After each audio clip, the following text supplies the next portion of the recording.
we'll begin the event. First of all, thank you to everybody who took time out of their schedule to join us for the event. Particularly, I'd like to welcome the Baroness Ramsey, as well as the Baroness Deitch, who took time out of their schedule to join us, as well as Member of Parliament Clive Lewis, who will be joining us for this event, schedule permitting. For those of you who are not familiar with our work, and if this is your first MENAF event, we're the Middle East and North Africa Forum. And if you don't already follow us on Facebook, make sure to check out our page so that you can become a little more up to date about the events that we have scheduled, as well as some of the things that we've been working on, including policy papers and a new news update service, which is now becoming available for free to anybody who is interested. And thank you particularly to our speakers, Member of Knesset Moshe Bugia Alon, as well as Professor Ephraim Inbar, who I will shortly introduce. In terms of the scheduling as well as the layout of the event, so MK Alon is going to open with remarks, after which an in-conversation is going to be held with Professor Inbar, after which we will go ahead and open the floor to anybody who has questions. As I'm sure you've noted, everyone who enters the event is muted, such that if you have any questions, jot them down, and we'll make sure to make time for questions and answers at the end. Without further ado, just to introduce our speakers briefly, Member of Knesset Moshe Ya'alon is an Israeli politician and the former Chief of Staff of the Israel Defense Forces. He also served as Israel's Defense Minister from 2013 to 2016. Outside of politics, Member of Knesset Ya'alon has worked for think tanks, such as the Washington Institute for Near East Policy, as well as the Adelson Institute for Strategic Studies. Professor Ephraim Inbar is current president of the Jerusalem Institute for Strategy and Security, as well as the founding director of the Begin Sadat Center for Strategic Studies. He's been a visiting professor in the past at US universities, including Johns Hopkins University, Georgetown, as well as Boston University, and his expertise is concentrated in the Israeli strategic doctrine, as well as the Israeli-Palestinian diplomacy. So once again, thank you to both of our speakers for agreeing to join us tonight. And thank you to all of our participants for taking time out of their schedule to join us for what's going to be, I'm sure, a fascinating event. We will begin now with Member of Knesset Ya'alon, who will begin with remarks. So without further ado, Member of Knesset Ya'alon. It'll unmute you in 1 second, just taking a few moments. Okay, go ahead. Thank you. Shalom and good evening, everybody. I'm glad and honored to be with you this evening, trying to share my observations regarding the developing challenges in our tough neighborhood, the Middle East. Generally speaking, I would like to emphasize that I believe the Middle East is engaged today in the most significant crisis since the days of Muhammad in the 7th century. The good news is that it is not about Israel. It is not because of the Israeli-Arab conflict, which doesn't exist to my mind nowadays, and not the Israeli-Palestinian conflict, which still exists. It is about the conflict about hegemony in the region between three Islamic movements. On top of it, the Iranian Shia aspiration for hegemony in the region since the Iranian Revolution, Khomeini Revolution, 1979. The Iranian regime is still the main generator and instigator for instability in the Middle East. We can find at witness the Iranian fingerprints over vis-a-vis Hezbollah in Lebanon, Shia militias in Syria, and of course the Iranian presence, military presence in Syria. In Iraq, the whole internal conflict between Shias and Sunnis, but even between different Shia elements regarding the hegemony in Iraq. This is the case of Yemen, by supporting the Houthis, and other Gulf states like in Bahrain, Saudi Arabia. And the main conflict because of it is the Shia-Sunni conflict. The second Islamic movement is those who claim for Islamic Caliphate. ISIS, Al-Qaeda, they are now in retreat because of the defeat of IS, Islamic State. They are still very active in Syria, in Iraq, in Sinai Peninsula, Egypt, the Sinai County of ISIS, Daesh, Africa, of course, and beyond. Third that we have to look at, the Muslim Brotherhood.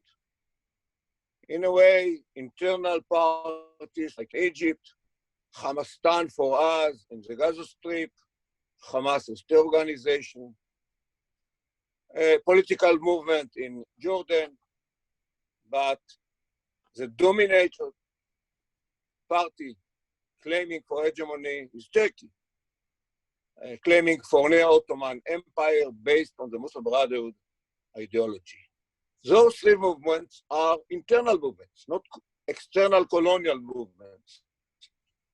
And this is the main conflict about hegemony in the region.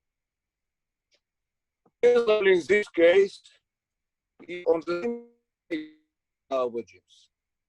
And these are the good news.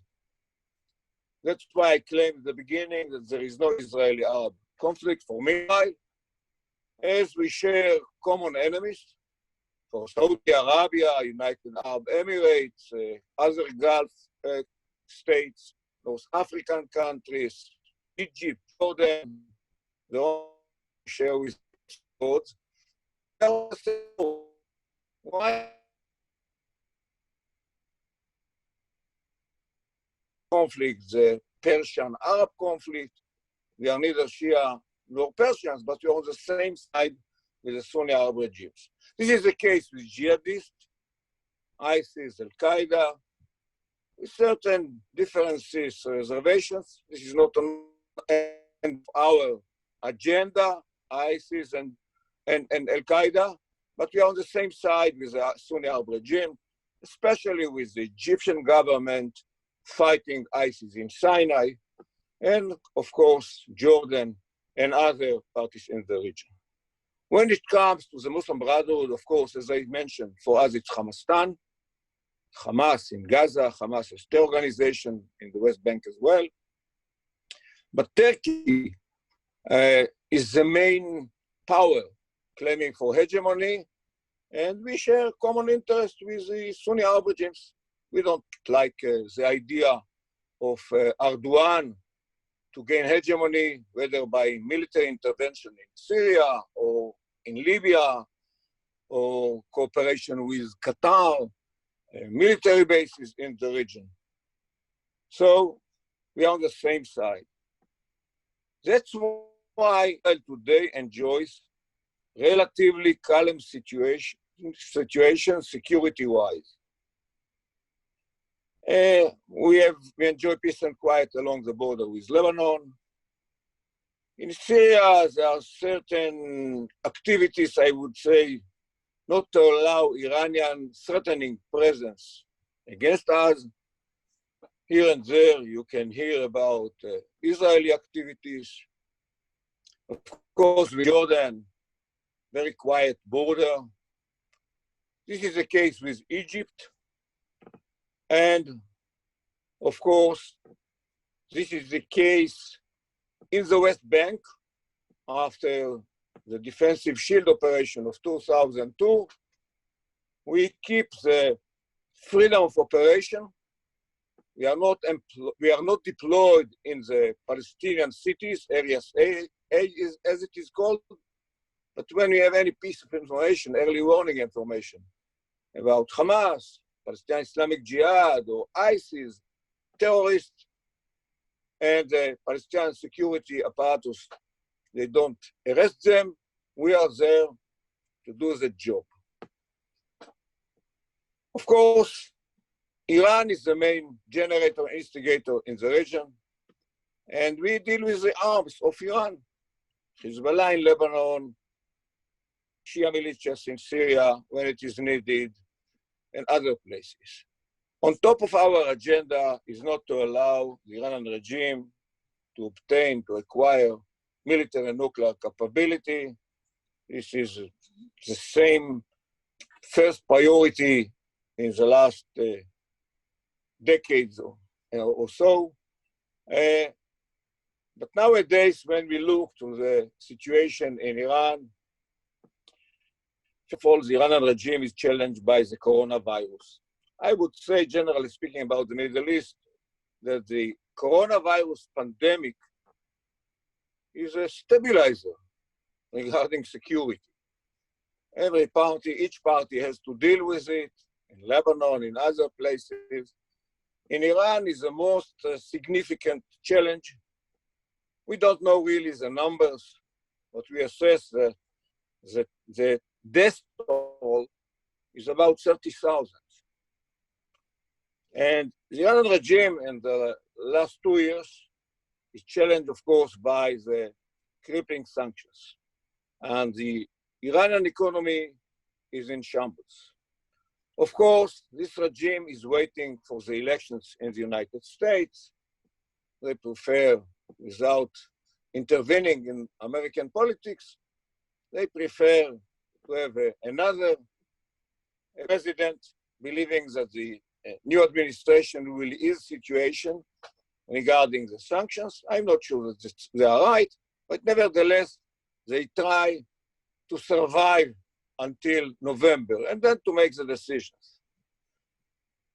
They suffered the blow with the assassination of Soleimani, a significant blow because he was a very significant player regarding Al-Quds operations all over the region.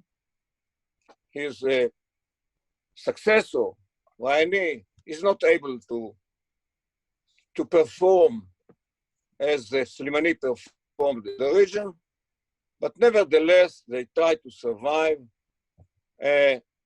I believe at the end, when it comes to Iran, that a combination of pressures, the economic pressure, political pressure, having a credible military option, this is a recipe as it was in 2012, to bring the regime to the dilemma whether to go on with the rogue activities or to survive as a regime.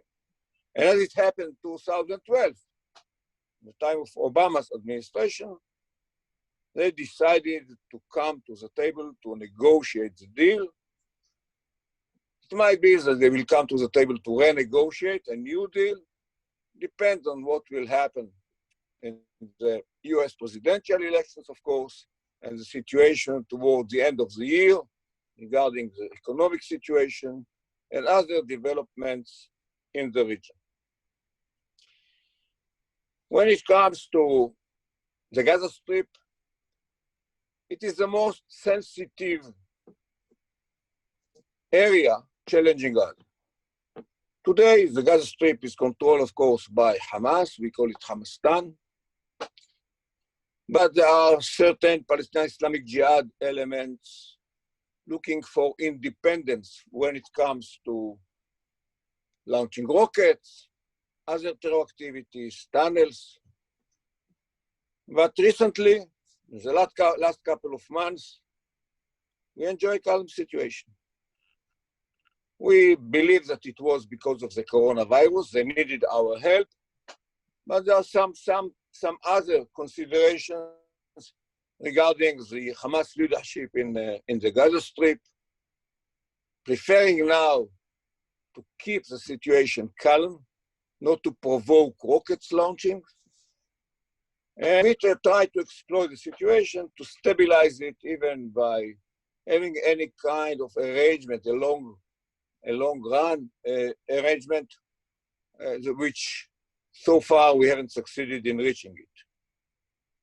When it comes to Samaria, the West Bank, what we have today is very calm situation.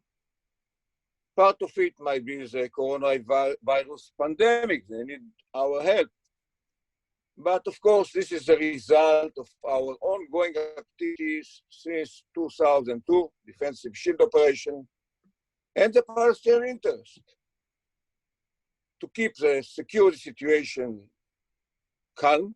I'm talking about the Palestinian Authority, and to allow the economic development. That was my policy as defense minister. This is the policy today.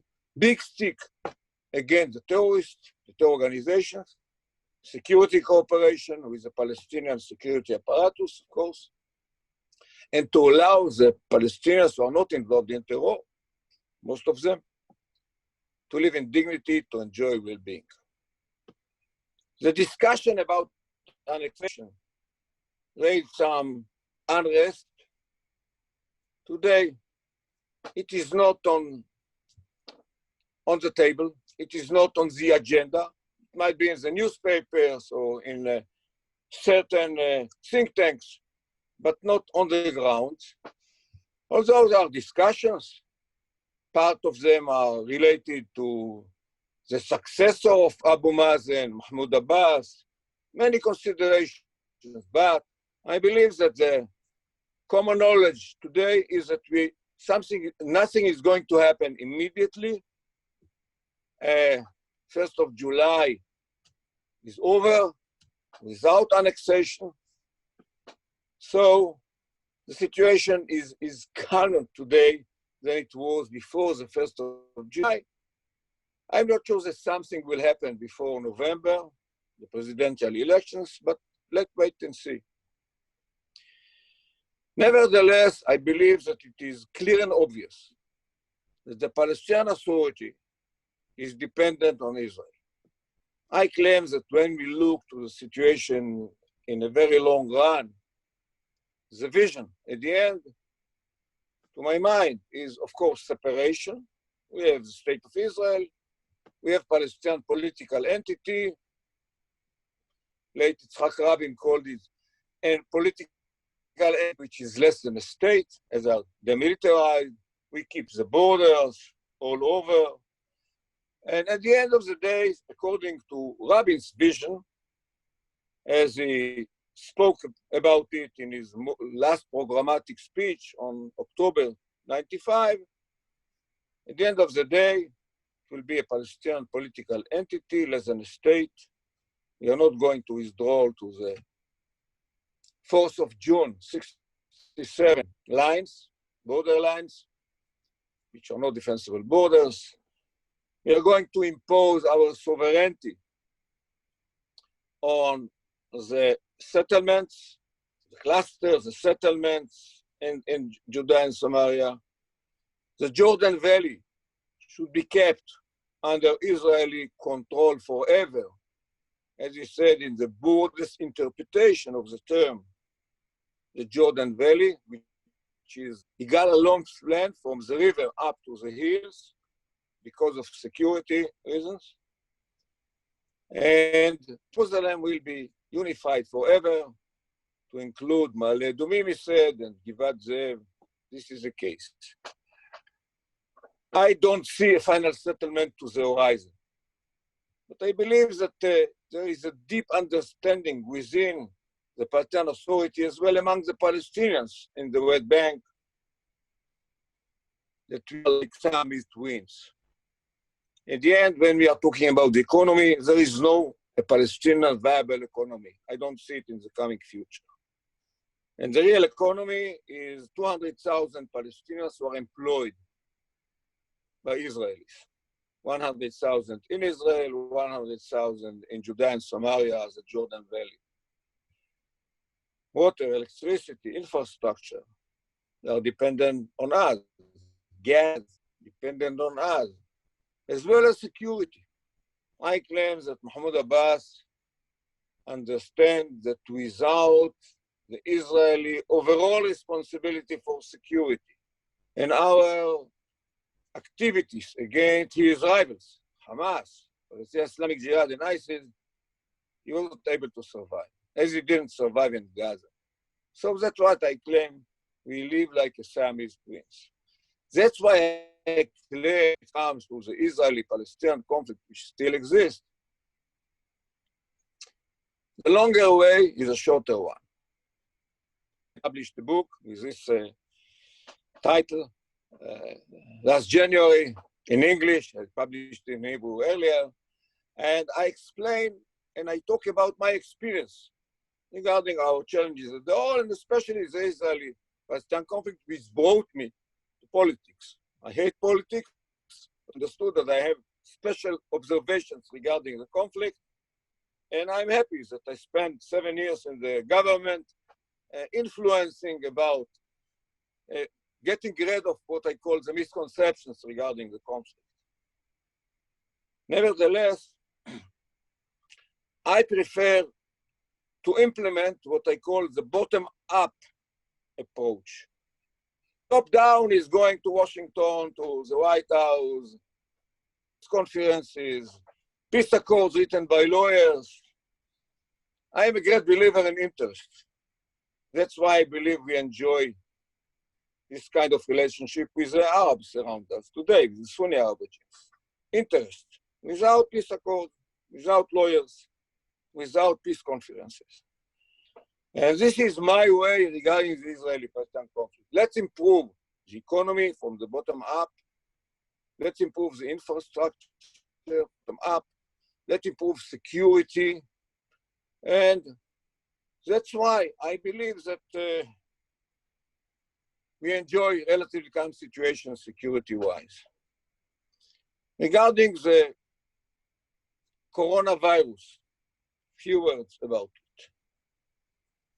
We, I believe, cope with the first wave of the pandemic relatively in a good approach.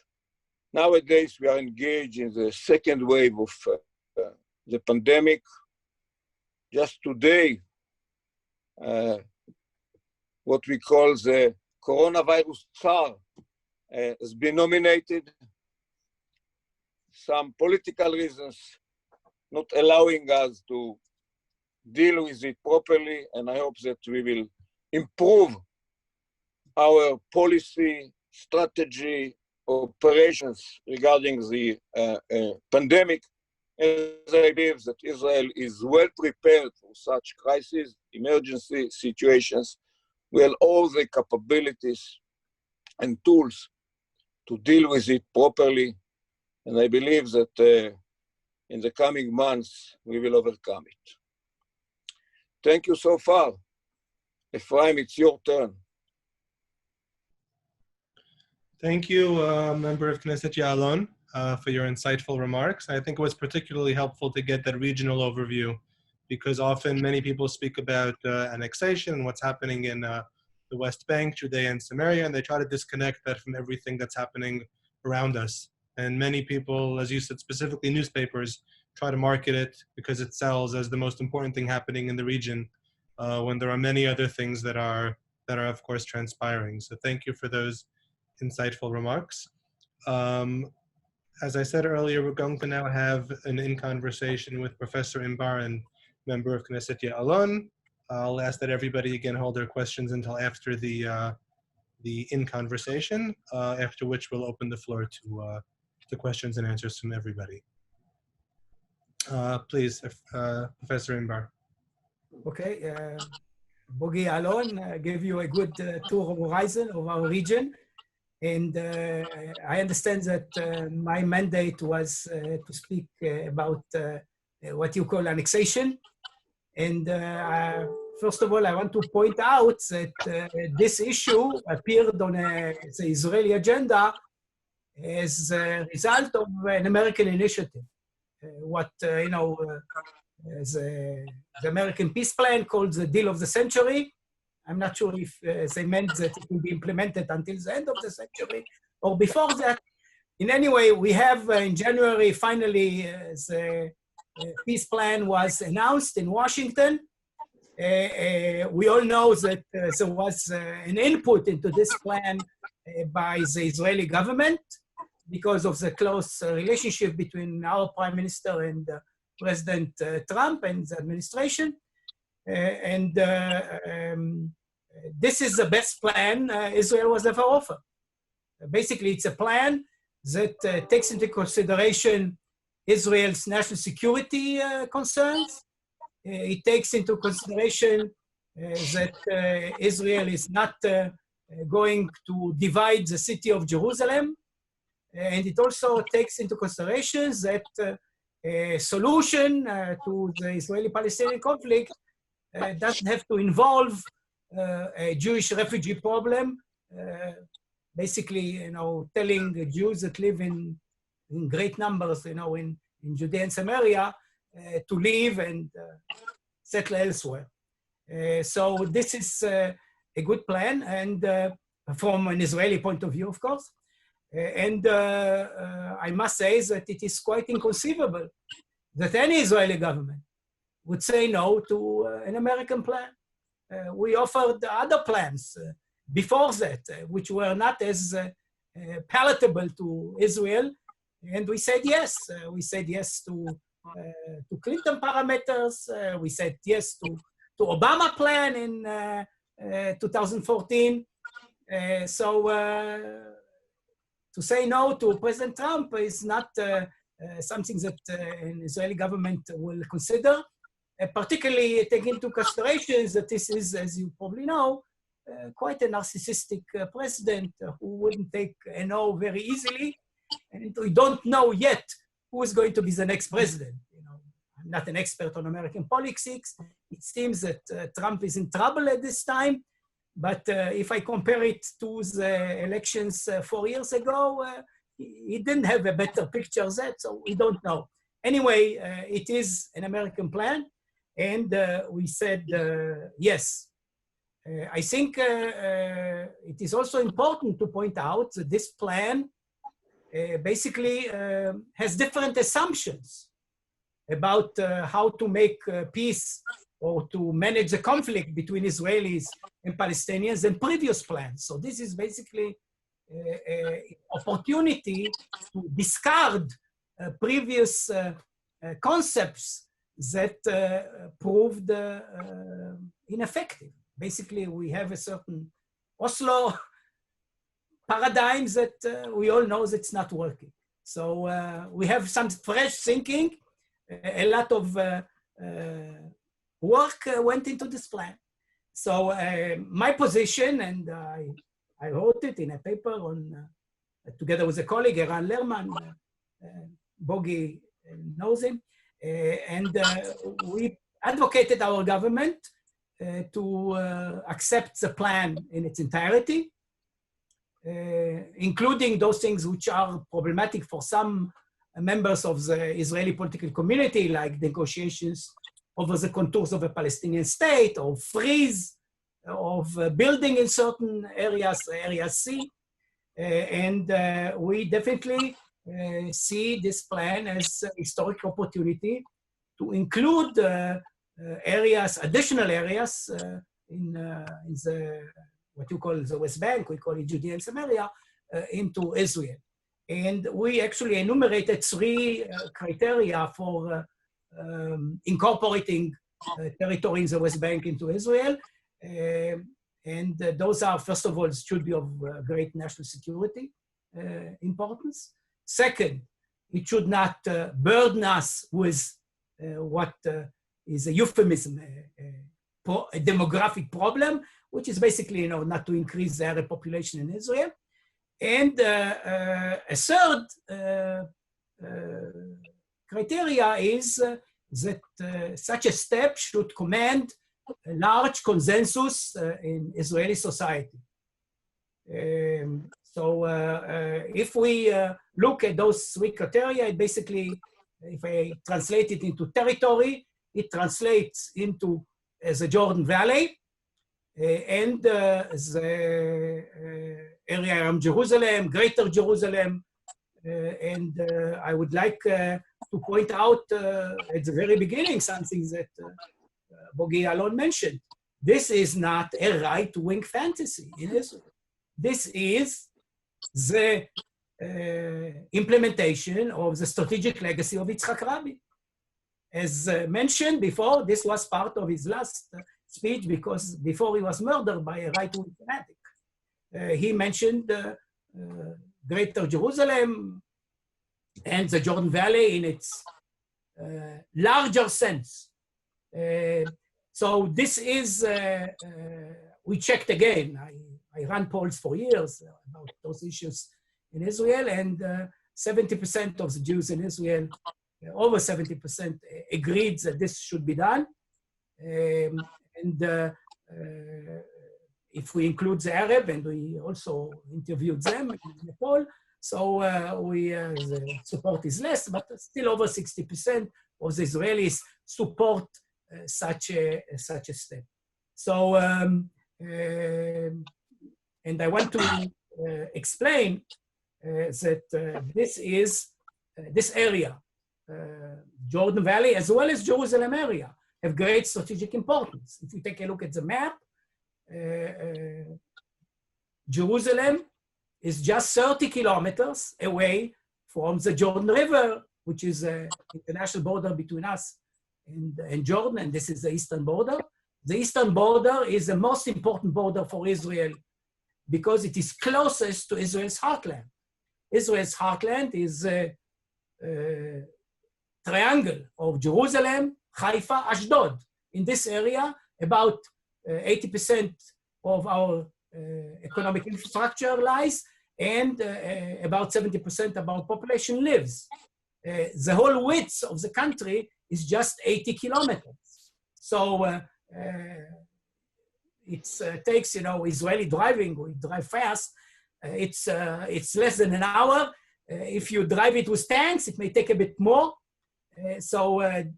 The proximity of the heartland to the eastern border requires of us to have a defensible border. And the Jordan Valley, and I'm sure that General Yalon would agree with me, has a great strategic importance because it is a desert area primarily. And it's, from Jerusalem to the Jordan Valley, there is a difference of altitude of about 1,000 meters, and it's a very steep ascendance. And there are very few roads from east going west. And if we can, control those roads, we can stop an armored invasion from the east. So this makes this area very strategically important. And Jerusalem is the most important junction in Israel because it controls the only road that goes from west, from the coast to the valley, where there is a Jewish majority. Jerusalem is therefore, and route number one is strategically important. Jerusalem is important to Israel not only because of religious reasons or historic reasons, but also strategically. So this is the area that Israel would like to annex, if you want. And this is also the area that Prime Minister Netanyahu mentioned and showed the maps of extending the Israeli law, Israeli sovereignty to this area. Will it happen? We've seen what seems some kind of reluctance in Washington to back us on this issue. And I don't know if it's connected to domestic politics or to other considerations, but it is quite clear to me, at least from what I hear from Washington and what I hear from our ministers, which I meet once in a while, that something will be there, that there will be some kind of political decision to incorporate parts of Judea and Samaria in Israel. There is not clear yet the scope, the territorial scope of this act, but probably, and of course in Israeli politics, everything can happen tomorrow, but I think that something will happen. As Bogi Alon mentioned, the geopolitical situation in the region is quite convenient for Israel. After all, the main enemy is Iran, so they need us. Particularly when the Americans are retreating. After all, we see a continuous policy from Obama times to Trump times to withdraw the American presence from the Middle East. So it's only us that can help them vis-a-vis Iran. It's only us that are fighting the Iranians in Syria and maybe other places. So Egypt, of course, a very important country, is busy with Ethiopia and the Nile. Egypt has a greater problem eastward. It may face Turkish troops on its border in Libya. And so their plate is full, and the relations between us and the Egyptians are very good. And they also need our support for trying to calm down the Islamic insurgency in Sinai, and we are trying to be helpful in this respect. So Jordan, I know what they are saying, but we hear different voices as well. Jordan is also dependent upon Israel. Actually, there is a strategic relationship between Israel and Jordan going back for decades. And I just heard the minister, Jordanian former minister, say we are not going to commit suicide because of the Palestinians.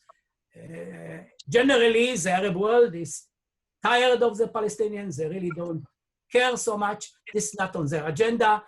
Most of the support for the Palestinian Authority comes from the Europeans, not from the Arab brethren. So it seems to me that if there will be a real backing from Washington, we may see something happening. I think also we should put it, also what's the domestic perspective. As you know, Netanyahu faces some judicial problems, and probably he thinks about his legacy. And if he goes to jail, I think he'll be more comfortable going to jail after he did something for his country. So this is an additional, input into the equation. And also, at this time, there is a national unity government, which makes it easier. This was actually an American precondition. After 3 elections, we finally had a government, and which is, it's important to have a government. Although in Italy, I'm a political scientist, there were many years that they didn't have a government and the country prospered, which, puts, the role of politicians into a different perspective. But anyway, we have a government, a national unity government, and I don't think that blue and white will oppose any type of annexation. They are in many ways of the same mind as General Ya'alon, former chief of staff, very much security oriented. And I think this national security conviction that there are areas that will have to be incorporated into Israel is important. I would say also that such a deed will signal determination on part of Israel to keep these areas, just as we did with the Golan Heights and Jordan. And the last thing I want to mention, I know that people say, okay, why can't you stay? The status quo, you are there already. The Palestinians are eroding our control of Area C. The Jordan Valley is Area C. They are emulating, Zionist modus operandi. They are building settlements. They are building roads. And this, one way to stop it is to extend our sovereignty to the area. Maybe the last thing, there are, this is an opportunity also to remove from the agenda the type of security arrangements that were raised during the Obama times, foreign forces or temporary Israeli stay in the valley. We have a very bad experience with foreign forces. UNIFIL in the north, in Lebanon, has failed to find even one missile, Hezbollah missile. They are there several years already, and their success in not finding any missiles out there, over 100,000 missiles, is remarkable. On the Golan Heights, there was another UN force, Wundorf, who evaporated immediately after it was attacked by a few jihadists. So we don't have really any confidence that this type of forces will be useful in preventing an attack. And the only way to make sure that the future Palestinian state will be really demilitarized is by Israeli military presence in the valley. So those that wish to have a Palestinian state, I think they would be smart to support the incorporation of the Jordan Valley into Israel. I'll rest my case now and ready to take questions. Thank you, Dr. Inbar. That was very insightful and interesting to hear your perspective based on your own experiences and also your own academic work on the topic, which we know is very extensive. I think the best way to go about the questions and answers is if anybody wants to ask a question, just send me a message or a message to everyone indicating that you'd like to ask, and I will unmute you. I'll just begin with the first question, and this is to both of our speakers. My question, and this is something that we've heard a lot about in the news, is that many people have been blaming Netanyahu for not implementing any sort of annexation and claiming that his political interest of the fourth election and promoting himself was really the main issue behind the agenda of him pushing the annexation, and that the reason that he's not advocating for it is as a result of, I think, as you mentioned, member of Knesset Alon, not being sure what's going to be in the White House come November. Now, some of the messages that we've heard from both of you have been, well, it's not the we can't say no to the United States, and B, they're not the ones who are going to determine. So my question is, what role do you really think?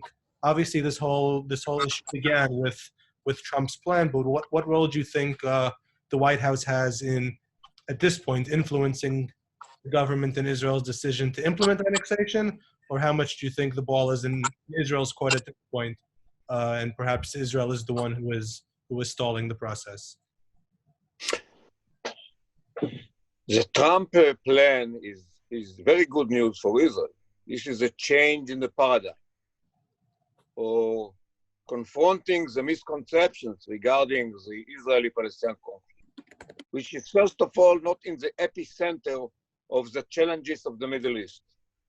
I met many Sunni Arab leaders in the last couple of years. They are fed up from the Israeli-Palestinian conflict.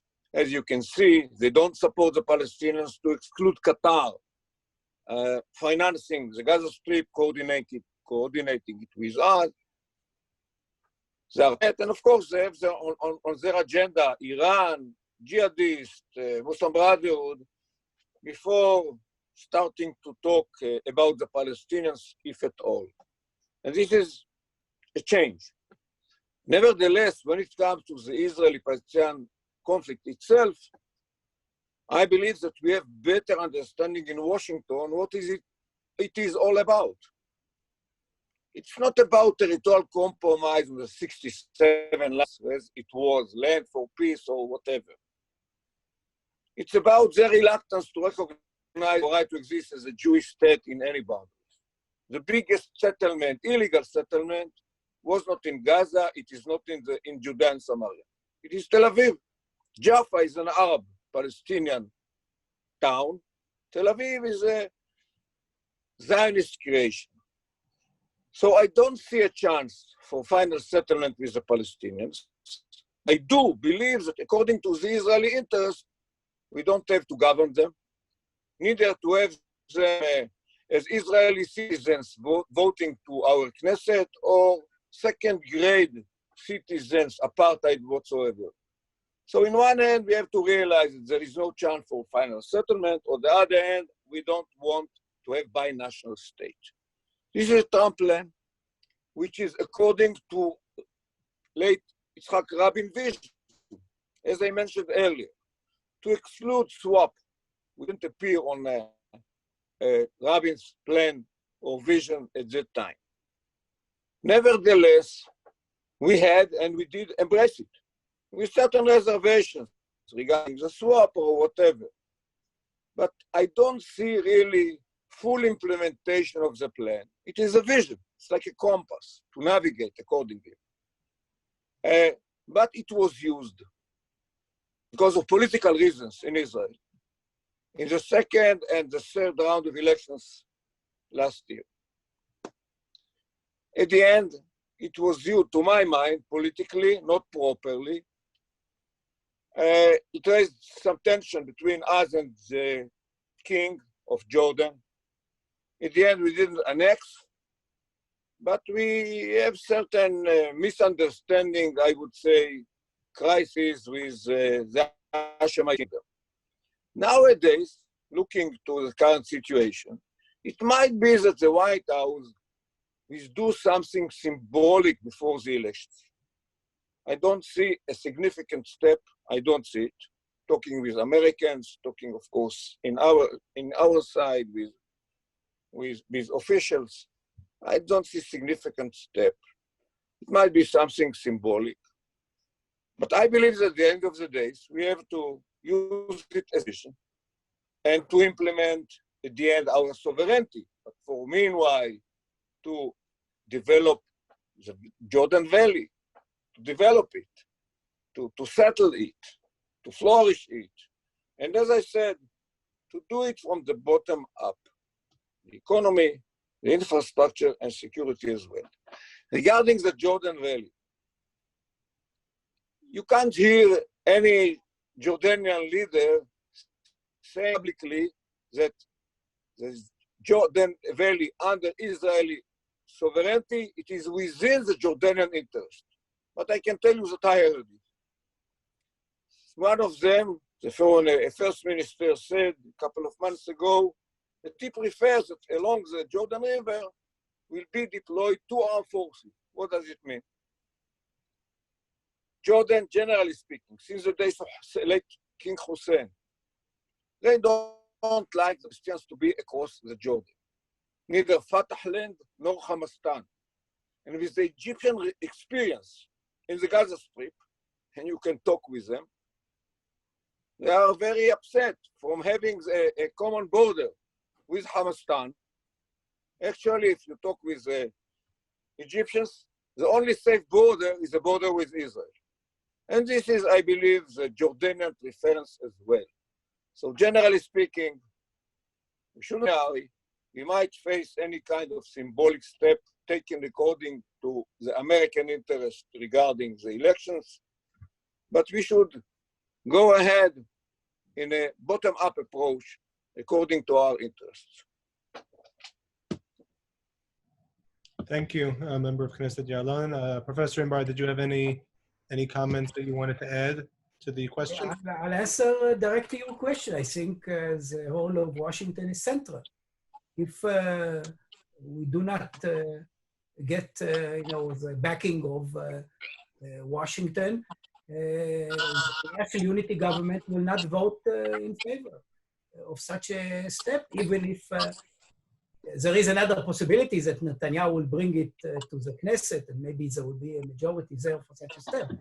This will not, I'm not sure that it will be popular in the Israeli street, because we understand that our alliance with Washington is very important, and we take a chance, particularly if Biden is elected. So Washington support for such a step is essential. Thank you, Professor Imbar. We have a few questions lined up, so I'll call on them one by one. The first question is from Brigadier John Devereaux. I'm going to unmute you now so you can ask your question. Many thanks indeed. Can you hear me okay? Yes, perfect. Thank you. Lovely. Well, huge thanks anyway, most enlightening. I have to say I'm very sorry there's no appropriate Palestinian here to argue from their point of view. Having spent 15 years in the region and 2 years in the West Bank, I have a slightly different view to some of the views expressed just now. Annexation in terms of recent history, if one looks at the Crimea, is not exactly a very clean word. And my question really is to regards in terms of international views, the illegality of annexation, bearing in mind whatever people might like to think. The Jordan Valley doesn't belong to Israel. One could argue that de facto, Israel's already there, so what is the point indeed of doing what the annexation would suggest? So my question really is, what is the view of the two speakers about the illegality in international views of what you're proposing, and also, even though it might be quite convenient or even in some eyes a good thing to go down the American route, does it not concern you that many of the people in the region will find it very provocative and actually could cause more unrest and more problems in the future? Thank you, John. Before I turn over the question to our esteemed speakers, just to answer your first point, it is very unfortunate that no Palestinian representative was willing to speak with a member of Knesset Ya'alon or with Professor Inbar on the same panel. It's an issue that we've had in the past when trying to organize joint events, not only on Israel-Palestine, but also on other contentious conflicts in the region. It should be noted that we do have an upcoming event, and I'll take the opportunity now to pitch that to everybody. On August 3rd, we will be having a senior member of the Palestinian leadership as well as a senior Palestinian academic. Anybody who's interested in attending is, of course, most welcome. It'll be in the same constellation as we've had this event as well, and in conversation plus questions and answers. And all of that information will be made available both on our website as well as to those of you subscribed to our mailing list. So thank you for drawing that to everybody's attention. It is a very important point. Perhaps Member of Knesset Ya'alon, you can start with addressing the points, and then Professor Inbar. Thank you for the question, Brigadier. I don't agree about illegality of annexation. And the change of paradigm introduced in the Trump plan claims that this area, first of all, it was not a Palestinian state taken by Israel in our defensive war in '67. It was under Jordanian control. So we have the right, according to the Trump plan, to live there, to settle there. But of course, it is not within our interest to annex all the area. And we have to take into account, of course, the Palestinian presence. And that it is the plan is all about, to have a separation between a Palestinian entity which enjoys already political independence. They have their own parliament, government, president. I don't want them to vote to the Knesset, as I said. But regarding legality, according to the international law, as the Six-Day War was a defensive war and we didn't took any Palestinian state, it was between us and Jordan, and we have to deal with the consequences. I don't see annexation imposing sovereignty on Israeli settlements as well as the Jordan Valley. I don't see it as illegal.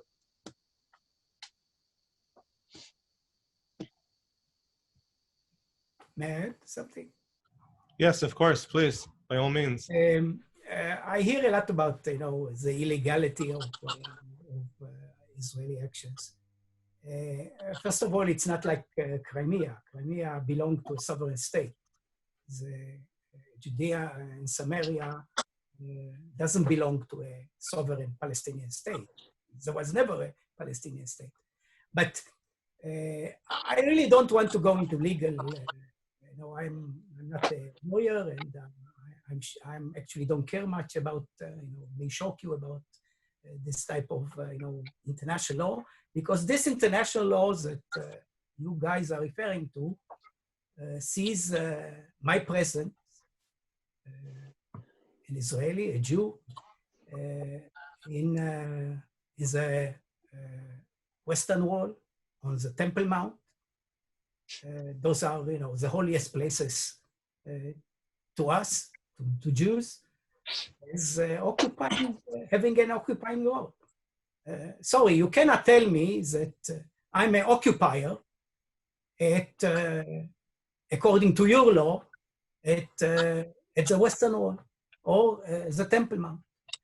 There is something very wrong with your international law if it defines in such a way my presence there. And this is why I definitely do not accept your interpretation of the international law. I have some Jewish lawyers who will argue differently, and I prefer to listen to their legal advice than to the European whatever understanding of international law is. Thank you, Professor Inbar, for that answer. The next question that we have lined up is from Marco. Marco, I'm going to unmute you now, and please address your question to either speaker or both speakers. Thank you very much for your time. This question is addressed to the member of the Knesset. So you mentioned a few times your perspective of a bottom-up approach. And you're kind of, now that we were thinking about legality, we were thinking about the fact that potentially annexation is not necessarily legal by international law, and by the fact that you're kind of justified by what Trump is saying. But at the same time, you're saying that even if you don't have support from the US, you would like to proceed with a bottom-up approach. Does this effectively mean that you're foregoing any kind of international law? What do you mean by a bottom-up approach?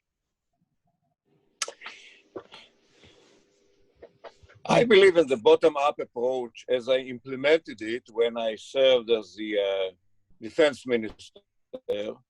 And I mean that it is within our interest, in one hand, to not to annex the Palestinians, talking about demography, not to have a binational state.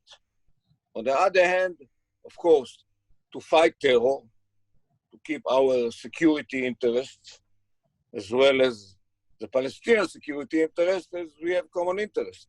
Our main rivals are Hamas, Palestinian Islamic Jihad, ISIS elements here and there.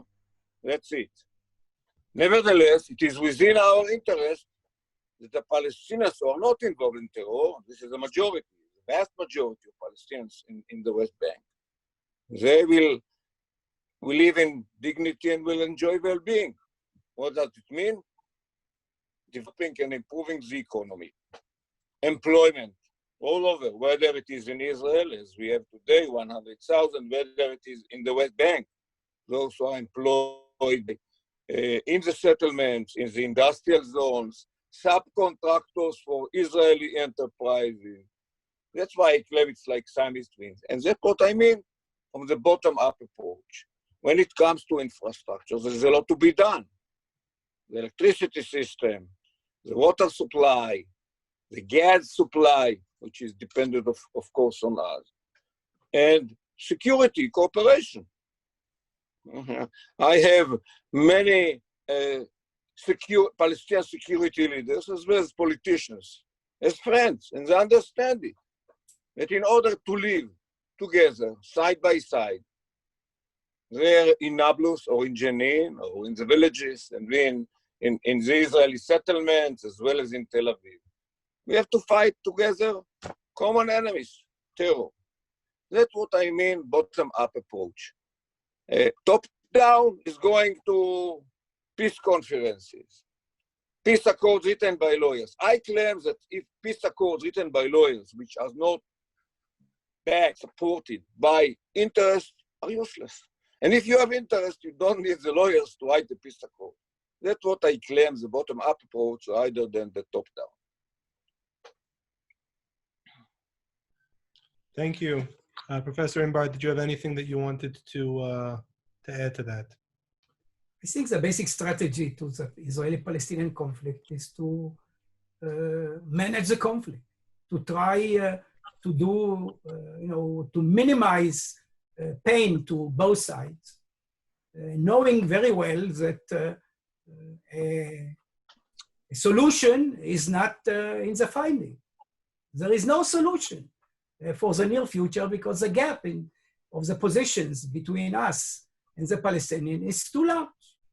And there is no way, even for the most talented diplomat, to bridge those differences. Moreover, I will say that this conflict will continue because both societies still have a lot of energies to fight for things that are important to them. For me and my family, keeping Jerusalem is more important than peace. I'm saying it openly. You know, do you think that peace is the most important value in the Middle East? It's not. Does Hamas see peace as the most important value? Do the Palestinian National Movement, Fatah, see peace as the most important value? No. So we are still fighting for things which are very important to us, like Jerusalem, for example.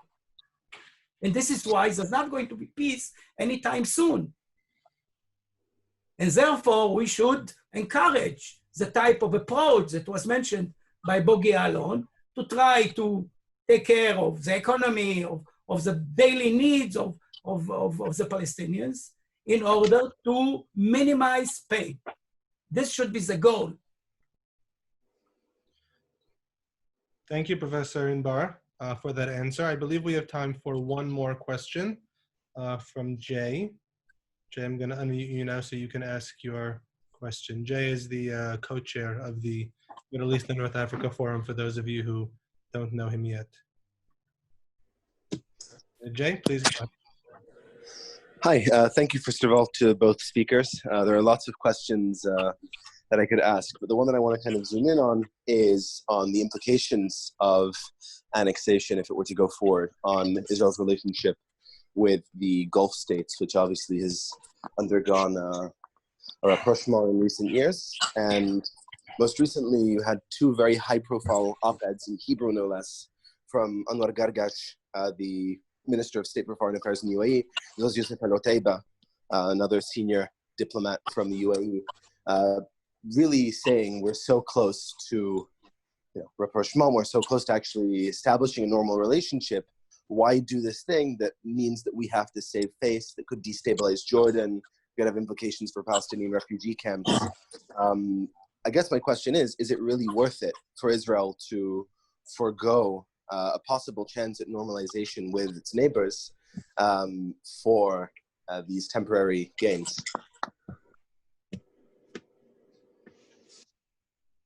Thank you, Jay. Either member of the panel can go ahead and take the question. I'm not sure Bogi is. Go ahead. One moment. You have to unmute him. Yeah, for some reason, he should not have been muted, but one moment, please. My apologies. Go ahead. Okay. I talked about the Gulf states earlier.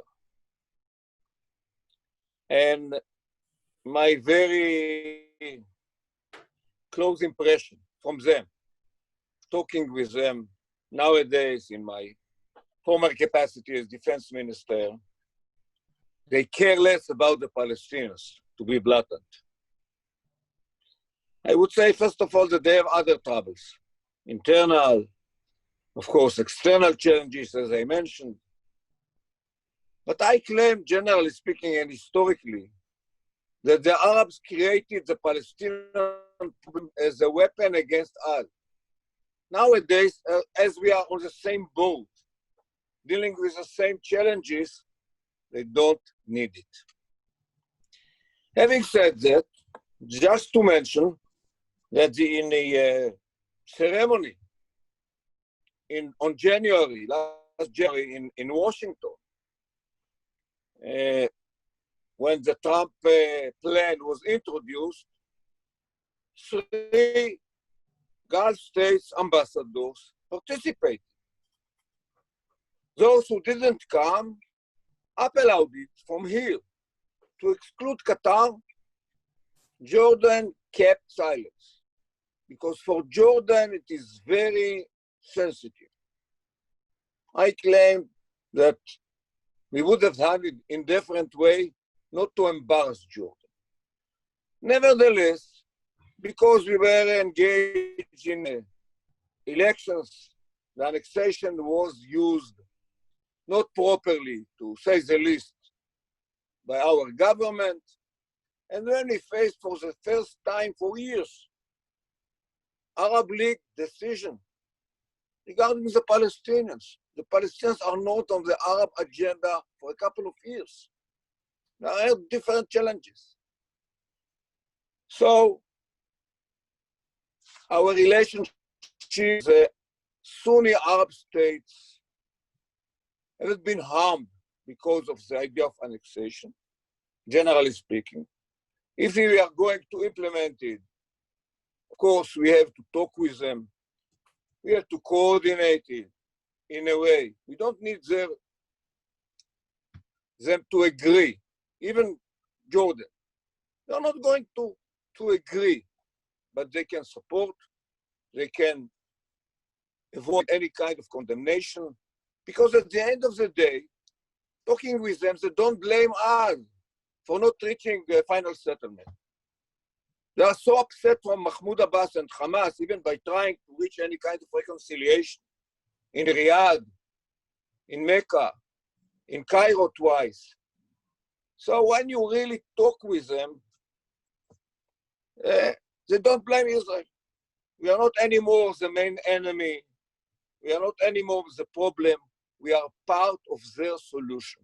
So I believe that we can make it by coordinating it properly with them, reaching understanding about what should be done. They might be very helpful regarding any kind of economic development, infrastructure in the region, especially in the Gaza Strip, which is quite an headache. But I believe that even regarding the Palestinian issue, we're on the same side.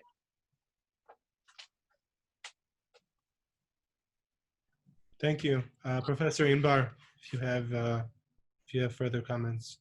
I fully agree with the analysis by Bogi Alon, and it's quite clear that they have other issues on their agenda. They understand that Israel is helpful to fulfill their agenda, be it vis-a-vis Iran, be it their technological needs, be it their medical needs.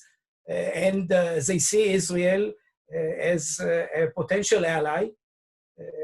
Will they go and open an embassy in Israel? I'm not sure, even if without plans for annexation.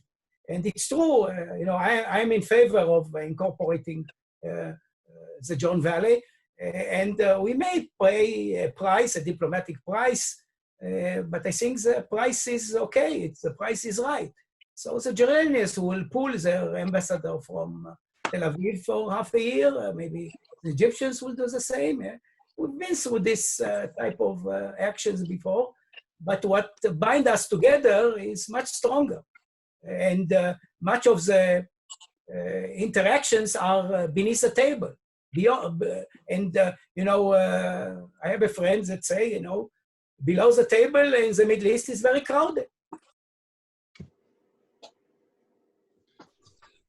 Thank you, Professor Inbar, for that answer and for your sense of humor, as always. It's very, very enlightening to hear, a few jokes and lightening the mood now and again. We need a sense of humor in order to survive, our situation. Exactly. So thank you again. We have one last question before the end of the event from Ms. Stansfield. I'm going to unmute you now so you can ask your question. Again, please address it to either speaker or both of our speakers. Go ahead. Good evening. I just want to check that you can hear me okay? Yes, we can. Thank you. Okay, perfect. I'd like to thank you both for your remarks. And this question is directed to both of you, if that's okay. I'd like to talk a little bit about this phrase, to live in dignity, that's come up throughout the discussion. And whilst there may be a debate as to whether these annexations are illegal or not, I feel that the dignity of Palestinians in this case should also be spoken about, and the Palestinian ability to thrive, and prosper, and to develop their own economy without needing to be heavily dependent on Israel to sustain it. So my question is simply, where does the dignity of Palestinians fit into the Israeli approach to annexation and Israeli strategy? Thank you for your question, Ms. Stansfield. Either one of our speakers, if you'd like to begin. Fine. You know, you speak about dignity. First of all, I would like to point out is that we definitely do not want hungry neighbors, and we are doing our best to ameliorate the economic situation in the Palestinian areas. Actually, since the beginning of the Oslo process, we put at their disposal our best fundraiser, Shimon Peres. He was the one that convened the donors conference, and he made sure that a lot of money is being sent to the Palestinian territories. Of course, not everything filtered down to the people, and some money went into Swiss bank accounts. I can tell you many stories about that. Anyway, I think we have a clear interest in the welfare of the Palestinians.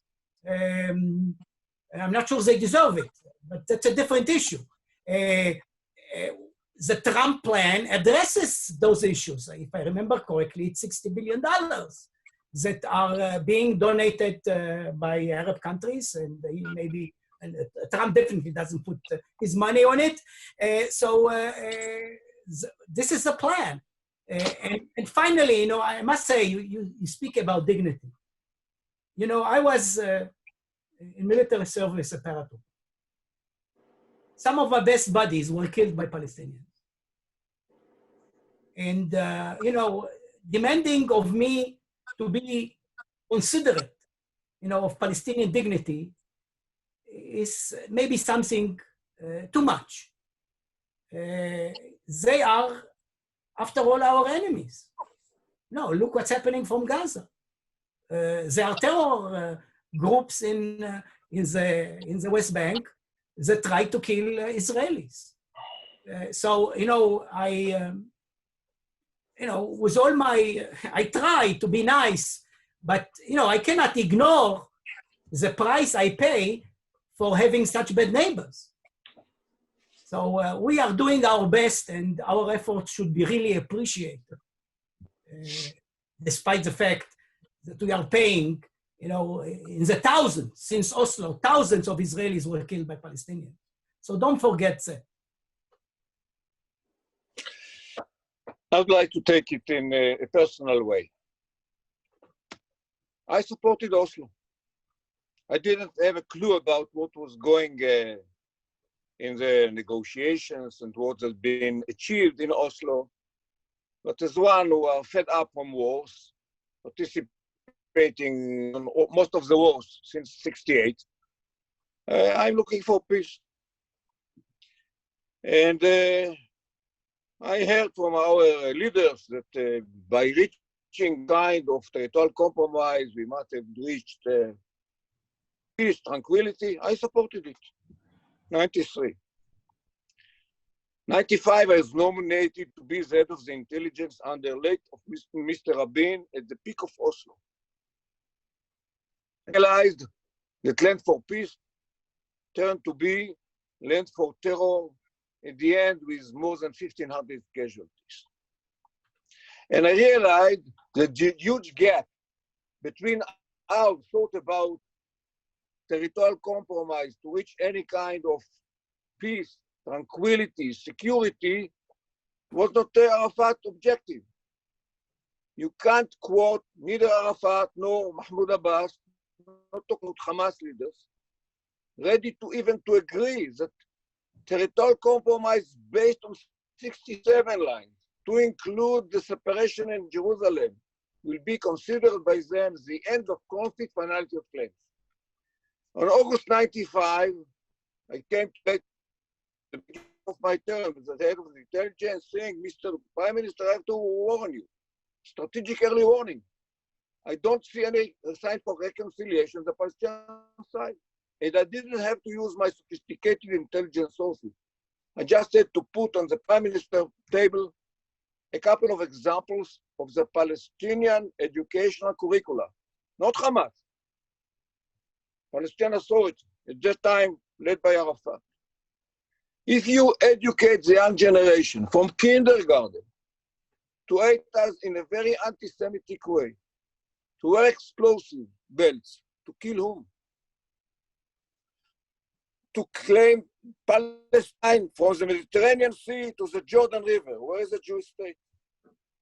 And so forth and so forth. And so I realized that actually Arafat didn't intend to reach the total compromise, use Oslo as a stage in the stages or phases theory.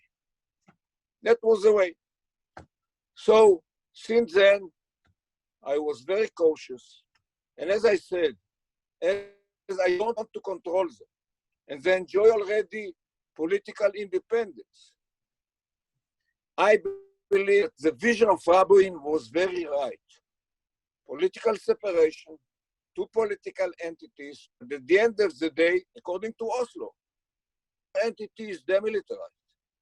We have to control all the access to this area, whether it is a Jordan River bridges or from air or from sea. Otherwise, we would have had to deal with Iranians, with ISIS, with Palestinian refugees, whatever. It will be the end of the state of Israel. That's why I supported late Mr. Rabin's vision at that time. And I support and embrace now Trump's plan to exclude the swap, but I don't see a chance to implement it now. We don't really have a partner to reach final settlement. That's why I do support the bottom-up approach. Let's make progress step by step from the bottom up according to the interests and not according to dreams. And I would like to emphasize to the end of this discussion, the Middle East is challenged by so many challenges. We spent almost an hour thinking about the Palestinians. When you talk to leaders in the region, this is not the case. It is unbelievable. That's why I urge you to read my book. This is the book that I published last January, translated, of course, from Hebrew, The Longer, Shorter Path, which is my personal experience dealing with the Palestinian issue since '92 as the division commander of Judea Samaria, then OC of Central Command, Deputy Chief of Staff, Defensive Shield Operation, head of the intelligence, of course, and as a politician. I decided to go to politics because of the misconceptions that I faced in Israeli politics, which I believe it is over, and the international political discourse. So I hope that this discussion will be used to try to look in the different way on the Palestinian issue, as well as the challenges of this not stabilized Middle East for years to come. Thank you for the opportunity. Thank you, Member of Knesset Ya'alon, for those remarks, which I think are good, good notes on which to end our event. First of all, I want to once again thank Member of Knesset Ya'alon, as well as Professor Imbar, for agreeing to participate in this event, particularly at a time when so many things are happening in Israel and in the world. I'm sure it's difficult to find time in your schedule. So thank you for doing that, and thank you for agreeing to speak on such a contentious topic to so many people. Thank you to all of our participants, and also thank you for your understanding also as to the complex nature of the topic, where of course every word that you use, I'm sure you noticed West Bank, Judea and Samaria, every word can be construed to mean one political position or another. So the point of this event really was to open people's eyes just to clarify, not to the Israeli perspective. This event by no way reflects the Israeli perspective. It reflects an Israeli perspective, which is something which we tried to make clear in the title. And the same goes for the upcoming event, which we This have. is mainstream perspective, by the way. This is a mainstream perspective of Israelis. Which I think the same is true for the Palestinian perspective event, which we have organized for the 3rd of August with a senior Palestinian official as well as a senior Palestinian academic who will in the same light give their own personal perspectives and try to reflect upon, a little bit of the conversation on the Palestinian street. For those of you less familiar with our work, as I mentioned at the beginning of this event, I urge you to have a look at our website. We have a number of things which might interest you. We have policy papers which our team of researchers put together on a rolling basis if you're interested in either participating in the research or Professor Inbar and member of Knesset Ya'alon, if there are any topics that you would be interested in seeing covered in a policy paper, we're always happy to direct our researchers' resources towards people who are interested in learning more about different topics. Academic perspectives from the University of Cambridge are always enlightening, to say the least. Buy the book. Don't forget to buy the book. I'm sure member of Knesset Ya'alon will be happy to provide autographs on copies of the book which are purchased. And the last pitch that I'll make for MENAF is if anybody is interested in our new weekly news update service, a team of our researchers, all of who are regional language specialists, put together a weekly update of the most important headlines in the region. If anybody is interested in subscribing to that, subscription is free. Just go onto our website and put in your email, and we'll be happy to get you on that list. Otherwise, thank you again to everybody, and particularly to our speakers for participating tonight. And we look forward to seeing you at future events. Thank you very much. All the best from Jerusalem.